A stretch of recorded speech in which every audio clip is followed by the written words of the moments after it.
तो मेरे ही है, क्योंकि दोनों को मेरे ही पास आना पड़ेगा। दुनिया में कुछ भी कर लो। अब मैंने इशारा कर दिया कि जिस जगह पर एक मुकद्दस हस्ती हुजूर मुफ्ती आज़म हिंद हुजूर मेरे पीरो मुर्शिद सैयदी सनदी मुर्शिद हुजूर शाह अख्तर रज़ा अलैहि रहमत व रिज़वान का कदम लगा हो तो वो जमीन भी उस वक्त ईद मनाई होगी। लेकिन जब उस जमीन को रोंदा जा रहा है तो वो जमीन भी पनाह मांगती है और बद्दुआएं करती होगी कि घबराने की बात नहीं है। आज 1500 रुपए के लिए क्या क्या नहीं करते, एक दिन तो मेरे पेट में आना है। और जब कोई गुनहगार बंदा इस दुनिया से जाता है जो जमीन कहती है ना तो तुझे मुबारक है और ना तेरा ये घर है, इतना कहकर कब्र इस तरह से सिमट जाती है कि सरकार दो आलम सल्लल्लाहु ताला अलैहि वसल्लम ने सहाबाए किराम को इस तरह से दिखाकर बता दिए कि इधर की पसली इधर हो जाती है। 70 अजदहे इसके कब्र में मुसल्लत कर दिए जाते हैं और वो 70 अजदहे इस कदर जहरीले होते कि वो रहती दुनिया में फूंक मार दे तो जमीन पर घास ही ना हो। और उनके अज़ाब में एक 99 सांप मुसल्लत कर दिए जाते हैं। वो इस कदर जहरीले होंगे कि वो अगर पहाड़ों पर फूंक मार दे, सिर्फ धूम से मार दे, पूंछ से मार दे तो वो पहाड़ रेजा रेजा हो जाए। ऐसे सांप, ऐसे जहरीले सांप को उसके कब्र में मुसल्लत कर दिया। करो कितना अकड़ करते हो, कितना घमंड दिखाते हो जिस्म पर। जब तक खून में तेजी है तब तक एक दिन मरना है। तो खैर, बाप का बड़ा खुश नसीब बेटा है वो जिसका बाप आलिम है, और बाप खुश नसीब है जिसका बेटा नमाजी है, जिसका बेटा आलिम है। सबसे बड़ी दौलत मैंने क्या कहा कि क्या है? सबसे बड़ी दौलत माँ बाप है। सबसे बड़ी दौलत माँ बाप है। आप लोग कहेंगे कैसे? तो देखिए कैसे, देखिए माँ बाप कितनी बड़ी दौलत है। सरकार दो आलम सल्लल्लाहु ताला अलैहि वसल्लम फरमाते हैं आज मुआशरे में बहुत बिगाड़ है, सबको मालूम है। हजरात मोहतरम, आज कुछ लोग 1-2 रुपए खर्चा कर देते हैं मदरसा मस्जिद के नाम पर, कहते हैं हाँ मैंने दिन का काम करा। कुछ लोगों की आदत ये होती है कि 1-2 रुपए माँ बाप के नाम पर खर्चा कर दिया, हाँ मैंने बहुत खर्चा कर दिया, बहुत नेकी कर लिया। जो लोग बहुत ज्यादा दीनदार होने का दावा करते हैं, बहुत ज्यादा नेक बनने की बात करते हैं, कभी कभी उनकी जिंदगियों में शैतान के वर्गलाने की वजह से वो अपने माँ बाप की नाफरमानी करते हैं, वो अपने माँ बाप की नाफरमानी करते हैं। और आजकल के नौजवान माँ बाप की नाफरमानी को गुनाह समझते ही नहीं है। अरे माँ बाप को डांटना, माँ बाप को गालियां देना, बल्कि माँ बाप की बेइज्जती करना आज तो ये फैशन बनता जा रहा है। बल्कि आज के नौजवान यहाँ तक कहते हैं अरे इनको क्या समझ में आता है, इनका दौर तो अलग था, ये तो बुढ़े हो गए हैं, ये तो सटिया गया है, इनका दिमाग तो काम चलता नहीं, इनके दिमाग में जो आता है बकर बकर करता रहता है, अरे ये तो जाहिल है, अनपढ़ है। हम तो पढ़े लिखे लोग हैं। सुनो मेरे सुन्नी जन्नती मुसलमान भाइयों, अपने सीने पर हाथ रखकर सोचो, मेरे प्यारे आका सल्लल्लाहु ताला अलैहि वसल्लम का एक फरमान सुनो। आका दो आलम सल्लल्लाहु ताला अलैहि वसल्लम फरमाते हैं कि कल कयामत के दिन एक बंदे को हाजिर किया जाएगा जिसके पास हर नेकी मौजूद होगी, जिसके पास हर नेकी मौजूद होगी। वो पहाड़ों जैसी नेकियां लेकर के आएगा। अल्लाह अकबर। उसकी नेकियों को देखकर मैं अहले महशर हैरान होंगे। यानी हदीस पाक का मफ़हूम है कि उसकी नेकियों को देखकर अहले महशर कहेंगे कि इसके पास कितनी ज्यादा नेकियां है, उसके पास बहुत ज्यादा नेकियां होगी। वो पहाड़ों जैसी नेकियां लेकर के आएगी। जब उसकी नेकियां मीजान पे रखी जाएगी तो मीजान नेकियों से भर जाएगा। अल्लाह अल्लाह कुर्बान जो मेरे दोस्तों बुजुर्गों। लेकिन जब उसकी नेकियां मीजान पे रखी जाएगी तो मीजान तो भारी हो जाएगा, लेकिन उसके नामाए आमाल में कोई गुनाह नहीं होगा। अल्लाह अल्लाह अकबर। जब उसकी नेकियां तोली जाएगी, जब उसकी नेकियां मीजान पर रखी जाएगी, जब उसकी नेकियां तोली जाएगी तो नेकियों से मीजान भर जाएगा। वो तसव्वुर करेगा कि अनकरीब में जन्नत में जाने वाला ही हूँ। अल्लाह अल्लाह, कुर्बान जाओ मेरे दोस्तों बुजुर्गों। जो ही वो तसव्वुर करेगा कि अनकरीब में जन्नत में जाने ही वाला हूँ, इतने में एक कागज का छोटा सा टुकड़ा उसके गुनाह के पल्ले में गिर जाएगा और गुनाह का पल्ला भारी हो जाएगा।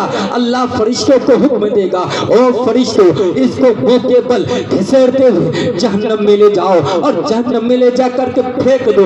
अल्लाह अकबर। अब सारे के सारे लोग परेशान होंगे, वो भी परेशान होंगे। आखिर मैंने तो जिंदगी भर नेकिया की, पारों जैसिया नेकिया की, सारे पूरे साल में बार बार मैंने उम्रे किए, रोजे रखे, ज़कात दिए, खैरात दिए, सदकात दिए। आखिर मेरी सारी जिंदगी की नेकियों ने आखिर इस छोटे से कागज के टुकड़े के अंदर कौन सा ऐसा गुनाह लिखा गया, कौन सी ऐसी भूल लिखी गई, कहां पर मैं चूक गया हूं कि मेरी सारी जिंदगी की नेकी को इस छोटे से कागज के टुकड़े ने हल्की कर दिया।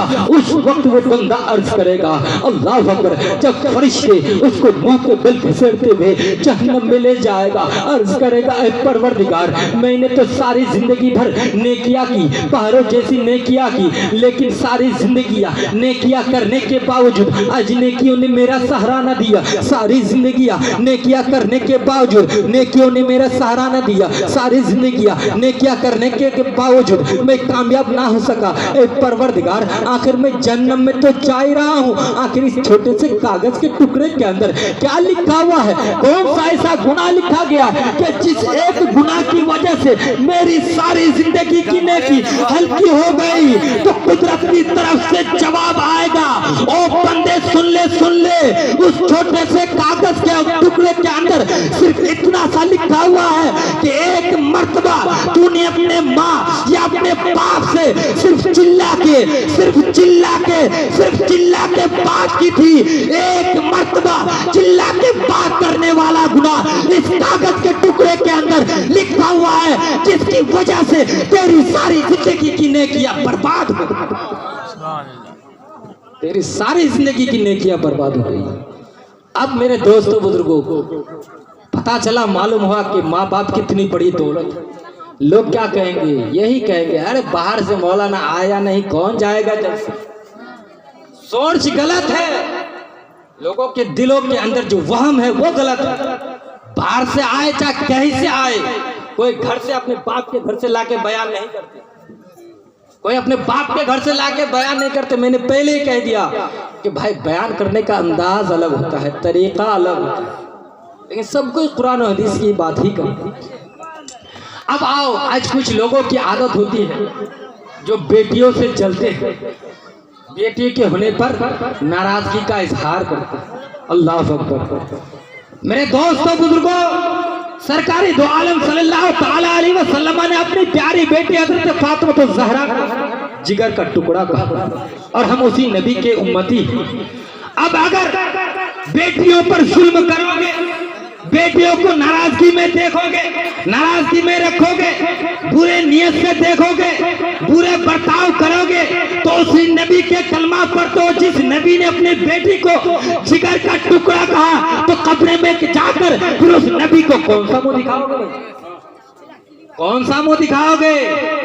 जिस नबी ने बेटी का मुकाम इतना बढ़ाया, अल्लाह अकबर, कि मेरी बेटी फातिमा जिगर का टुकड़ा है। और आज अगर उसी नबी पर, उसी बेटी पर जुल्म हो, तो मरने के बाद जब सरकार के दीदार से मुनव्वर मुशर्रफ होंगे, तो फिर कौन सा चेहरा दिखाएंगे? अरे बेटी का मुकाम तो यह है कि बेटी पैदा होती है तो अल्लाह की रहमत बनकर पैदा होती है, और बेटा पैदा है तो नसीब से पैदा होता है। आओ, अल्लाह के वली दीन कैसे फैलाए, उसी में एक बेटी का वाकया बताता हूँ। चाहे बेटी काफिर की हो, चाहे मुस्लिम की हो, बेटी होती है। सरकारी दो आलम सल्लल्लाहु ताला अलैहि वसल्लम के पास हातिम ताई की बेटी। कौन? हातिम ताई की बेटी। कौन थे वो? काफिर। तो नंगे सर आई थी। सरकारी दो आलम सल्लल्लाहु ताला अलैहि वसल्लम ने अपने मुजम्मिल वाली चादर को उसके ऊपर थी। सहाबाए किराम ने अर्ज की, हुजूर इतनी बाबरकत वाली चादर एक काफिर की बेटी के सर पर सरकार दो आलम सल्लल्लाहु ताला अलैहि वसल्लम ने फरमाया, बेटी बेटी होती है, चाहे काफिर की हो चाहे मुस्लिम। सुभान अल्लाह, बेशक बेटी बेटी होती है, चाहे काफिर की हो चाहे मुस्लिम की हो। आओ देखो बेटी का मुकाम। गैर मुस्लिम के यहाँ एक रस्म है, एक रिवाज है कि भगवान को दूध पिलाने की आदत, भगवान को दूध पिलाया जाता है। भले किसी के हल्के में एक दूध का कतरा भी ना उतरने पाए, लेकिन उनके यहाँ एक रस्म है कि भगवान को दूध पिलाया जाता है। मगर हमारा मजहब तो ऐसा पक्का सच्चा मजहब है कि आज लोग आतंकवादियों से उसको छोड़ना चाहते हैं। अरे उन नादानों से कह दो, तुम्हें पता नहीं कि हमारा मजहब इतना सच्चा पक्का मजहब है कि अगर रास्ते से पत्थर हटा दिया जाए तो जन्नत की बशारत दे दी जाती है, जन्नत की बशारत मिल जाती है। हमारा मजहब इतना पक्का सच्चा मजहब है।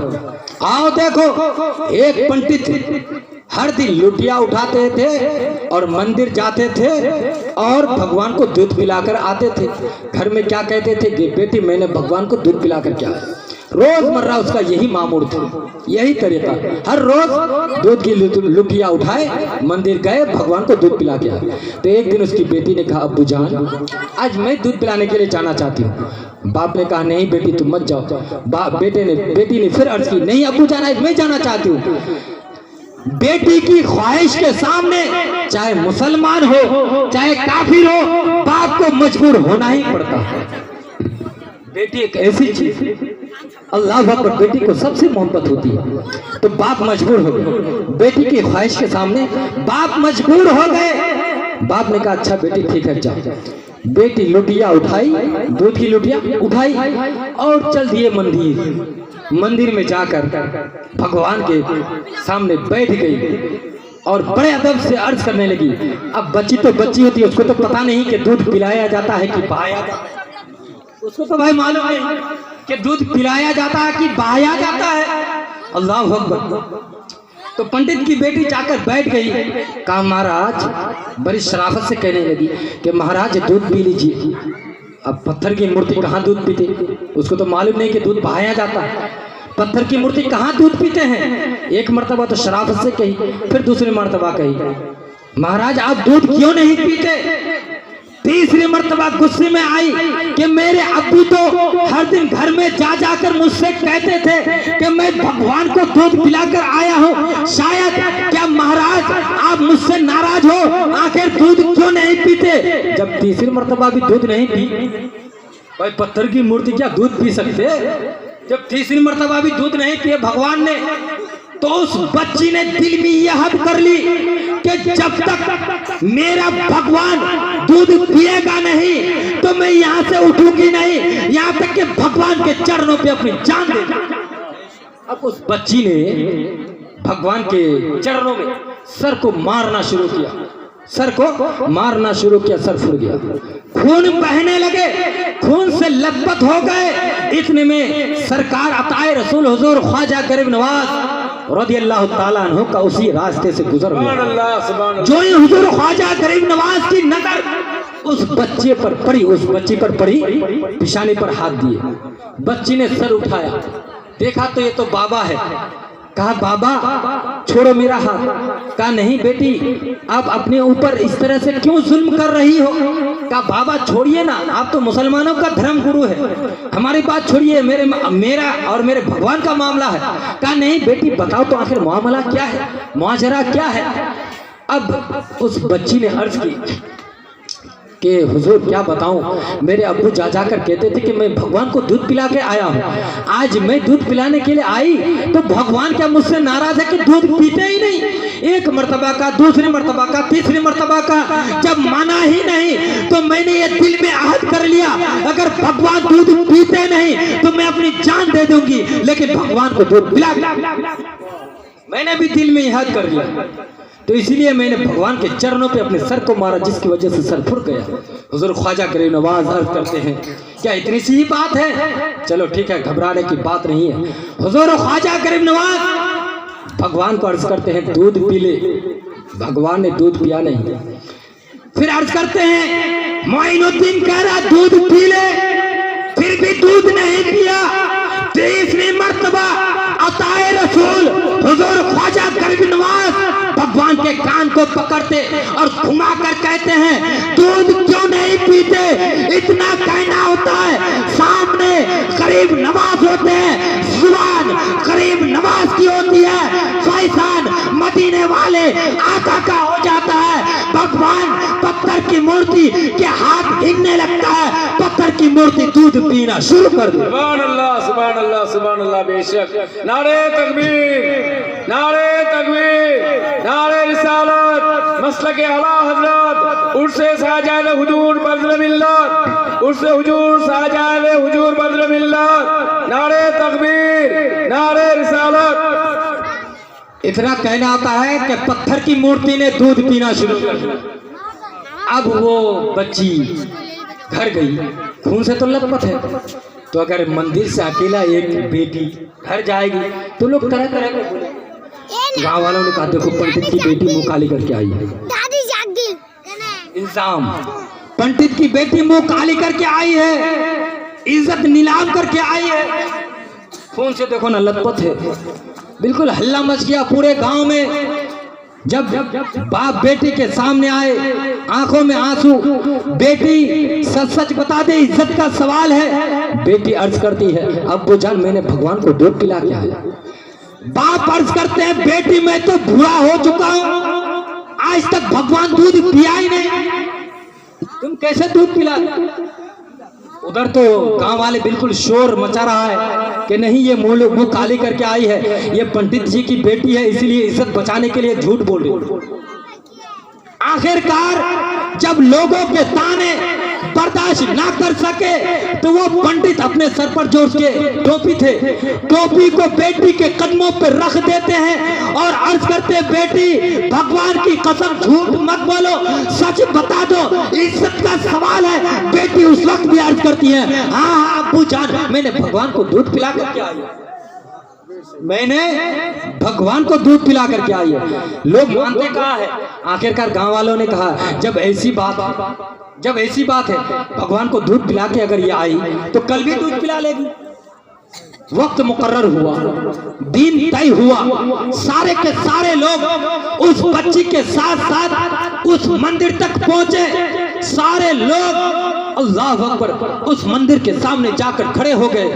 अब फिर वो बच्ची जाकर भगवान के सामने बैठ गई, भगवान के चरणों में अर्ज करने लगी महाराज लो ये दूध पी लो। फिर पत्थर की मूर्ति कहाँ, पत्थर की मूर्ति है, फिर कहाँ दूध पीता। फिर उधर लोग हल्ला शुरू कर दिया कि हमने पहले ही कह दिए कि पंडित की बेटी है, इज्जत बचाने के लिए झूठ बोल। दूसरी मर्तबा कहती है महाराज दूध पी लीजिए। अरे पत्थर की मूर्ति कहाँ दूध पीते हैं। और ज्यादा हल्ला होना शुरू कर दिया कि हमने पहले ही कह दिए थे कि मुंह काली करके आई है। अब उस बच्ची की आंखों में आंसू जारी, गुस्से में आई, खड़ी हो गई, भगवान के कान को पकड़ती और कहती है कि दूध पीता या नहीं, या कल वाले बाबा को बुलाओ। इतना कहना होता है कि भगवान फिर पत्थर की मूर्ति अपने हाथों को हरकत करते और फिर दूध पीना शुरू कर, फिर दूध पीना शुरू कर देते। अब बच्ची अर्ज करती है देखा अब्बू मैंने कहा था ना कि भगवान को मैं दूध पिला करके आई हूँ। इसी तरह उस दिन भी मैंने दूध पिलाई, इसी तरह से उस दिन भी मैं दूध पिला करके आई। अब सारे गांव वाले कहने लगे कि अच्छा वो बाबा किधर से आए थे, किधर को गए। तो बच्ची अर्ज करने लगी क्या बताऊं, इस गली से आए थे, इस डगर को गए। अब पूरे गांव वाले वो बच्ची पंडित समेत चलकर देखने लगे कि वो बाबा है कहाँ। आगे जाकर देखते हैं कि एक मैदान है, वहां पर हुजूर ख्वाजा गरीब नवाज एक दरख्त के साए के नीचे बैठे हुए सारे के सारे लोग जाकर अर्ज करने लगे, आप कोई भगवान है? क्योंकि आपने हमारे भगवान को दूध पिला दिया, हमारी जिंदगी गुजर गई कि हमने आज तक अपने भगवान को दूध पीते नहीं देखा। हुजूर ख्वाजा गरीब नवाज को ये लोग भगवान मानने लगे, मगर हुजूर ख्वाजा गरीब नवाज ने अर्ज किया कि मैं भगवान नहीं हूँ, मैं उस रब तबारक व तआला की पूजा करता हूँ जिसने तुम्हें हमें सबको पैदा किया, लिहाजा तुम्हें भी चाहिए कि उस रब तबारक व तआला की इबादत करे। इतना कहकर हुजूर ख्वाजा गरीब नवाज जब जाने लगे, सारे के सारे लोग हुजूर ख्वाजा गरीब नवाज के हाथों को पकड़ लेते हैं और अर्ज करते हैं, बाबा आप हमें छोड़कर कहाँ जा रहे हैं? हाथ बढ़ाइए, हम सबों को कलमा पढ़ाकर मुसलमान बना,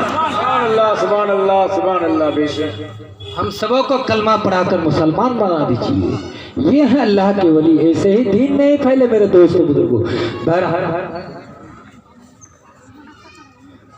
खैर, आज लोग समझते नहीं कि अल्लाह के वली का मुकाम क्या है। अरे पूरी दुनिया की ताकत एक तरफ रख दो, अल्लाह की वली की ताकत एक तरफ। आप लोगों के सामने से होकर गुजरा है। जब कोई आलिम कोई बात बोले तो मैंने पहले बयान किया, घर से नहीं बोलते, कुरान और हदीस की बात करते हैं। जब भी कोई आलिम सच बात बताएंगे तो वो कड़वी होगी। तो जब पीरे तरीक़त रहबर शरीयत हुजूर मुफ्ती बदर मिल्लत अली रहमत व रिज़वा इस सरजमीन पर कदम रखे, तो जब सच बात बताने लगे तो भाई किसी को अच्छा लगा, किसी को बुरा लगा। यहाँ इतने लोग बैठे हुए, मेरी बात हर किसी को अच्छी नहीं लगी, किसी को अच्छी लगेगी, हर किसी को अच्छी लगेगी। बाप का 4 अगर बेटा, सुभान अल्लाह, अल्लाह ताला इस बच्चे की उम्र में बरकत दे। बाप के 4 बेटे हैं तो बाप को भी सब बेटे से मोहब्बत नहीं होती।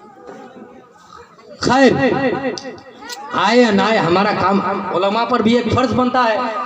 मैं जब पढ़ता था तो हमारे मुफ्ती, हमारे उस्ताद हज़रत अल्लामा मौलाना मुफ्ती यूनुस रज़ा साहब हम लोगों को समझाते थे सलाम के घंटे में।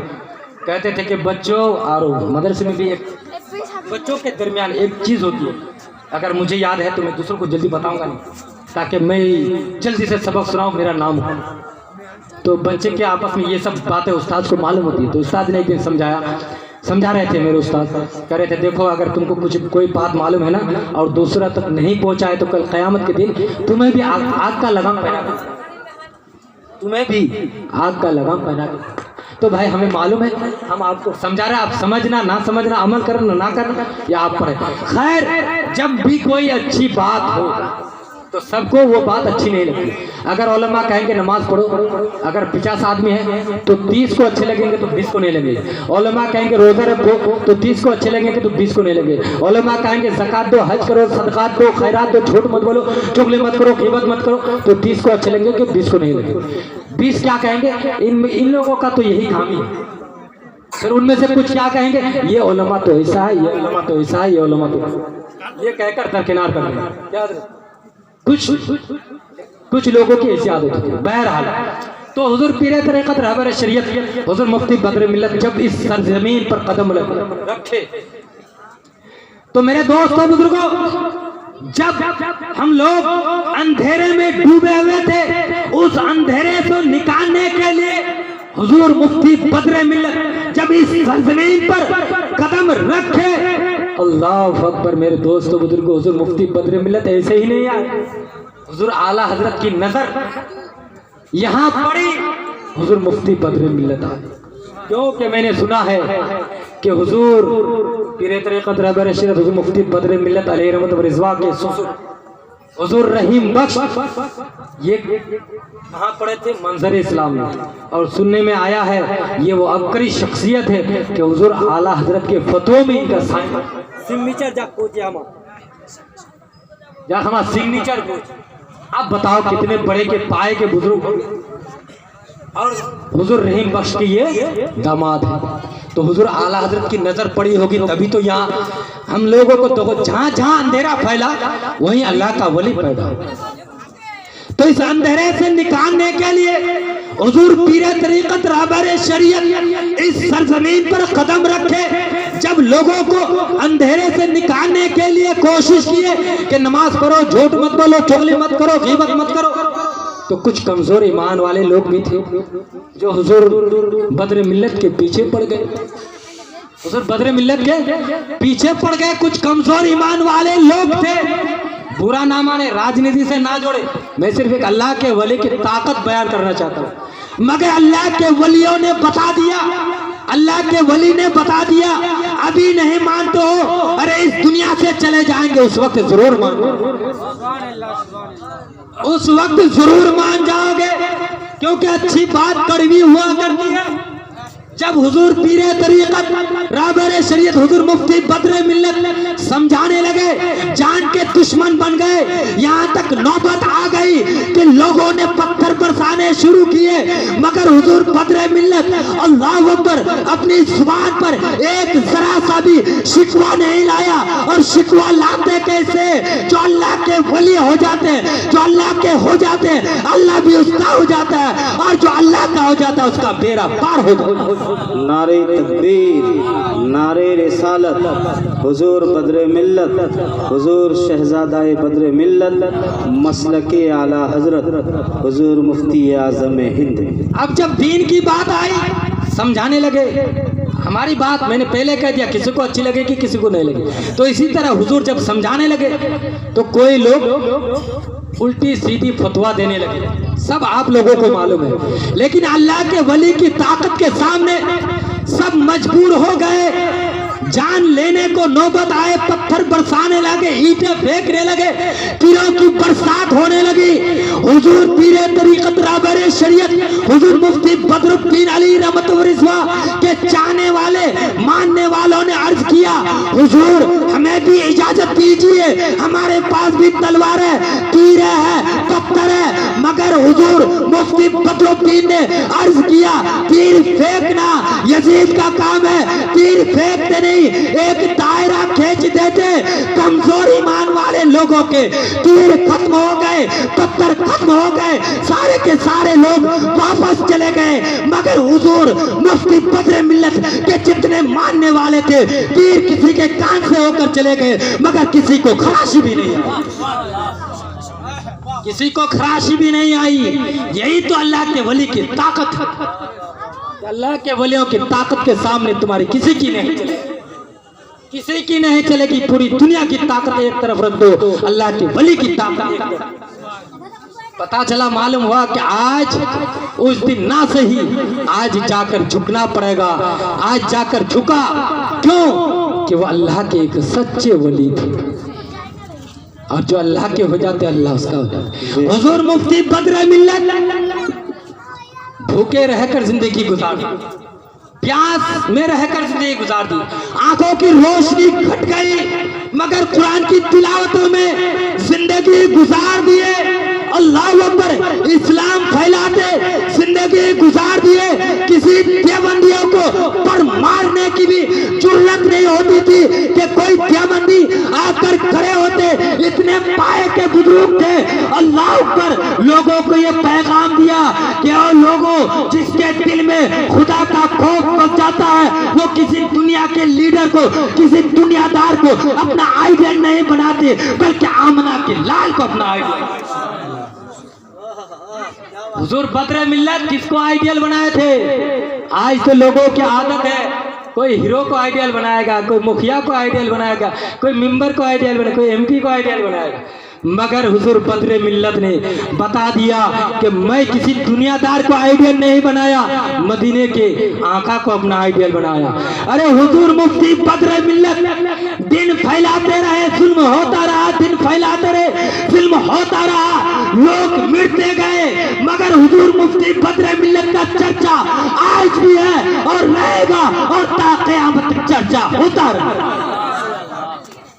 सिर्फ यही तक नहीं, हुजूर मुफ्ती बद्र मिल्लत ने ये पैगाम दे दिया कि ऐ लोगों, देख लो, दुनिया से मोहब्बत करोगे तो दुनिया की मोहब्बत जब तक तुम जियोगे दुनिया में ही रह जाएगी, मगर आखिरत से मोहब्बत करोगे तो सिर्फ दुनिया में नहीं, मरने के बाद भी काम आएगी। कब्र में जाओगे तो वहां भी काम आएगी, और मरने के बाद तुम्हारा नाम और भी ज्यादा उजाला होगा।